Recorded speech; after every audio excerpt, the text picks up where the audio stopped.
Part two. Part one में already हम लोग डिस्कस कर चुके हैं definition of federalism, characteristic of federalism and differences between a federal system and unitary system.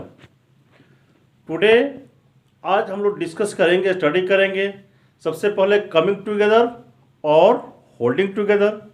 उसके बाद हम लोग इंडियन जो गवर्नमेंट है, how much Indian government is federal government, इसको हम लोग डिस्कस करेंगे। सबसे पहले कमिंग टुगेदर फेडरलिज्म।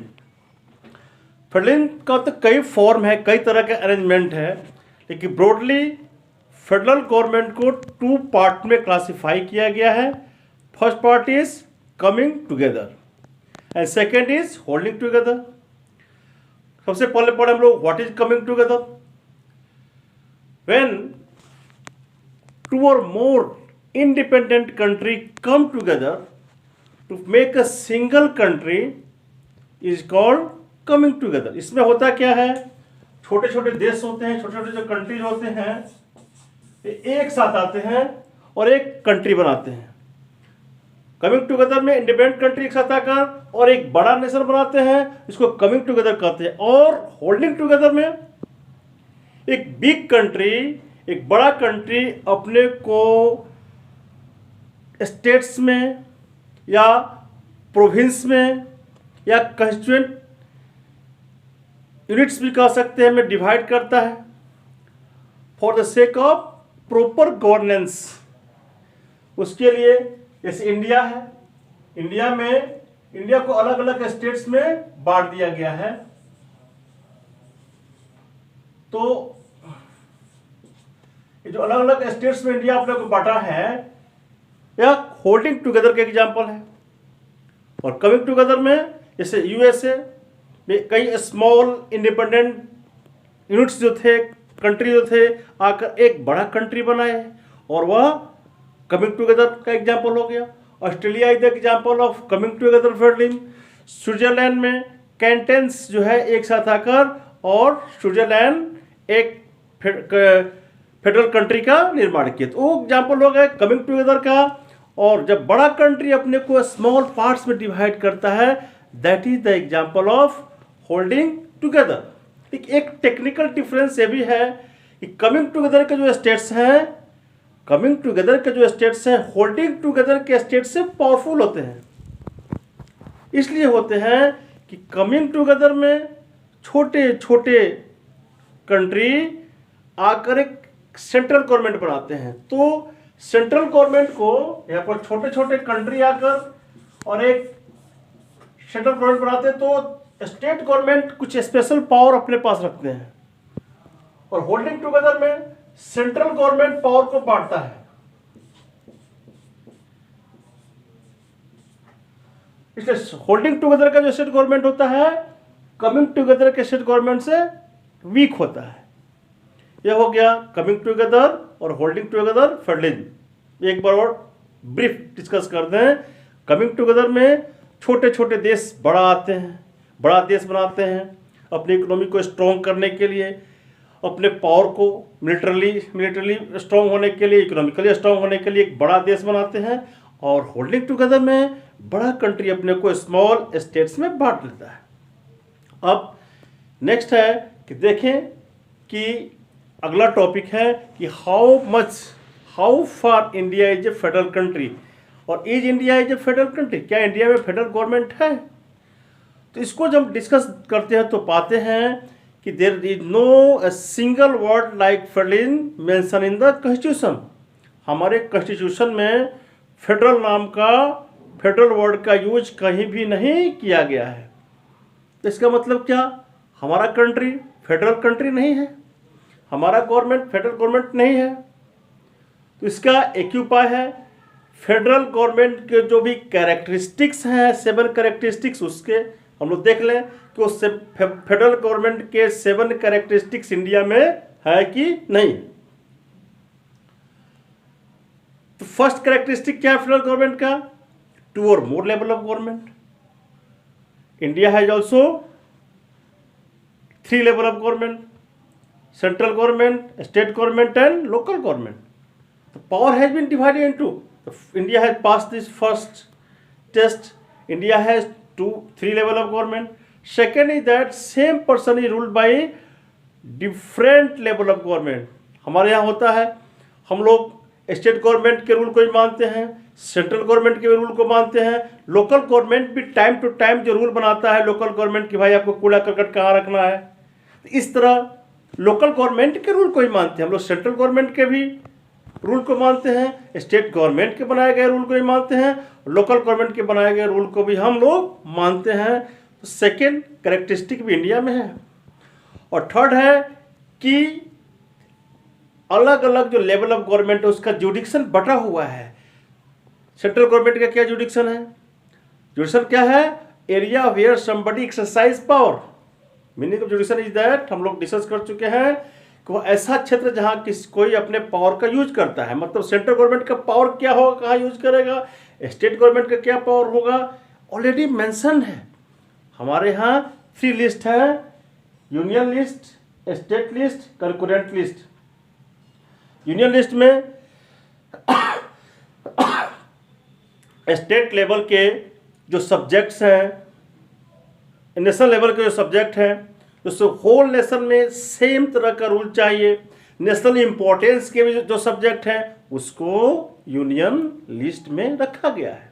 जैसे फॉरेन अफेयर, विदेश से कैसा कनेक्शन होगा इंडिया का या सेंट्रल गवर्नमेंट का है। बजट मिल्ट फिनांस है, सेंट्रल गवर्नमेंट के अंतर्गत है। डिफेंस है, बैंकिंग है, करेंसी है, या सेंट्रल गवर्नमेंट के अंदर रखा है। ये जो सब्जेक्ट है सेंट्रल गवर्नमेंट उस पर डिसीजन लेता है, क्योंकि ये यूनियन लिस्ट में है। यूनियन लिस्ट में जो भी सब्जेक्ट है उस पर only and only central government is authorise to take decision. Next is state list. In state list the subject of local importance have been mention. इसमें लोकल इंपॉर्टेंस के जो सब्जेक्ट है उसको स्टेट लिस्ट में mention किया गया है। जैसे कॉमर्स इसमें मेंशन किया गया है, एग्रीकल्चर मेंशन किया गया है, इरिगेशन। तो ये सब जो है पुलिस या स्टेट लिस्ट में है, और only and only state government take decision on the subject connecting to state list. ये स्टेट लिस्ट हो गया। और एक कंकरेंट लिस्ट है। कंकरेंट लिस्ट में ऐसे सब्जेक्ट रखे गए हैं जिस पर both level of government can make rule. इसमें जो आता है, जैसे इसमें है, जैसे मैरिज है, एजुकेशन है, फॉरेस्ट है, सक्सेशन है, एडॉप्टेशन वगैरह। तो इसमें जो भी सब्जेक्ट है उस पर दोनों गवर्नमेंट का रूल। जैसे एजुकेशन है, सेंट्रल गवर्नमेंट भी लॉ बनाता है connecting education, and state government also make law on education. But in case of conflict, अगर दोनों लॉ बना दे और दोनों लॉ क्लैश करे, दोनों लॉ कन्फ्लिक्टिंग हो, दोनों लॉ मैच नहीं करता है, तो law made by central government prevails in this case, in this condition. मतलब सेंट्रल गवर्नमेंट जो लॉ बनाएगा वही मान्य होगा, स्टेट गवर्नमेंट का लॉ मान्य नहीं होगा। अगर दोनों गवर्नमेंट एक ही सब्जेक्ट पे ही का दोनों का लॉ अगर कन्फ्लिक्ट करता है, टकरा रहा है, तो सेंट्रल गवर्नमेंट का ही लॉ प्रिवेल करेगा। और एक और रेसिड्यूरी आता है। रेसिड्यूरी वह आता है जो ऑल 3 लिस्ट में जो मेंशन नहीं है, holding together union list, state list और कंकरेंट लिस्ट में जो मेंशन नहीं है उसको रेसिड्यूरी कहते हैं। जैसे साइबर जो था पहले नहीं था, अभी जो है सो साइबर आया है, साइबर क्राइम बढ़ गया है, तो उससे कनेक्टिंग लॉ बना है। तो न्यू सब्जेक्ट जो आएंगे उस पर लॉ कौन बनाता है, तो उसको आता है रेसिड्यूरी सब्जेक्ट में, और उस पर only and only central government is authorise to make law. हाँ, सेंट्रल गवर्नमेंट अगर चाहे तो स्टेट गवर्नमेंट को दे सकता है पावर कि स्टेट गवर्नमेंट लॉ बनाए।